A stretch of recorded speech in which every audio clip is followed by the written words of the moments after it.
నాగరత్నందు దళిత మహిళ అయినటువంటి గుండమ్మను పొలం తగాదాలో అక్కడ ఉన్నటువంటి అగ్రవర్ణాల వారు పొలం తగాదాలో వాస్తవంగా మా దళిత మహిళకు సంబంధించినటువంటి ఆస్తులు న్యాయబద్ధంగా న్యాయం ఉంది కాబట్టి న్యాయంగానే న్యాయ పోరాటం చేస్తుంటే మరి ఈ యొక్క అగ్రవర్ణాల వాళ్ళు నిర్దాక్షిణంగా పొలంలో ట్రాక్టర్తో గుద్ది ఆమెని హత్య చేయడం జరిగింది. ఇది చాలా దుర్మార్గమైనటువంటి కార్యక్రమము. కాబట్టి ఇలాంటి వాళ్ళని మరి ప్రభుత్వము అలాగే చట్టం కూడా వాళ్ళని కఠినంగా శిక్షించాలని, అరెస్ట్ చేసి శిక్షించాలని చెప్పి దళిత హక్కుల పోరాట సమితిగా మేము డిమాండ్ చేస్తూ మరి ఇలాంటి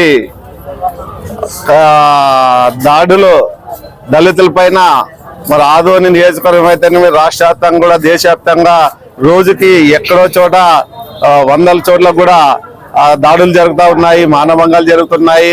మరి ఇవి దళితులకు సంబంధించిన అనేక కఠినమైన చట్టాలు ఉన్నా కూడా భయభక్తులు లేకుండా దళితులపై దాడులు చేసినటువంటి అగ్రవర్ణాల వాళ్ళని ఖచ్చితంగా ప్రభుత్వం కఠినమైనటువంటి చర్యలు తీసుకోవాలని చెప్పి మేము డిమాండ్ చేస్తూ అలాగే గుండమ్మకు సంబంధించినటువంటి కుటుంబాన్ని ఆదుకోవాలని, మరి గుండమ్మకు సంబంధించినటువంటి వారసులు ఉంటే వాళ్ళకి ప్రభుత్వ ఉద్యోగం ఇవ్వాలని చెప్పి మేము ఆదోని దళిత హక్కుల పోరాట సమితి ద్వారా ఈరోజు స్థానికంగా ఉన్న సబ్ కలెక్టర్ గారికి మెమరాండం ఇవ్వడం జరిగింది.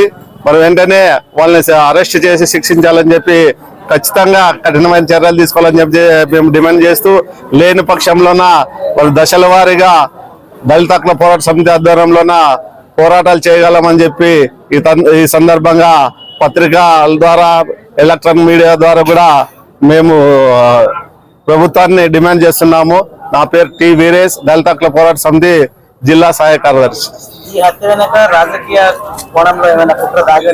వాళ్ళంతా ధైర్య సాహసాలు చేస్తారంటే ఖచ్చితంగా రాజకీయ కోణాలు ఉంటాయి, రాజకీయ అన్నదండలు ఉంటాయి కాబట్టి అంత ధైర్యం చేస్తారు, లేకపోతే అంత ధైర్యం చేయలేరు. కాబట్టి అక్కడ ఉన్నది కూడా ఎక్కువ లేదు, 2-3 ఆమె ఉన్నారు.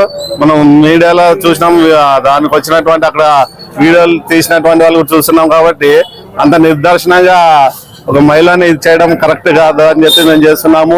ఈ రకంగా పోతే దళితులంతా ఏకమయ్యి ఖచ్చితంగా భవిష్యత్తులో ఒక ప్రణాళిక కూడా వేదిక చేసి ఖచ్చితంగా మేము దాని మిలిటెంట్ ఇది కూడా తయారు చేసేదానికి సిద్ధంగా ఉన్నామని చెప్పి సందర్భంగా తెలియజేస్తాం.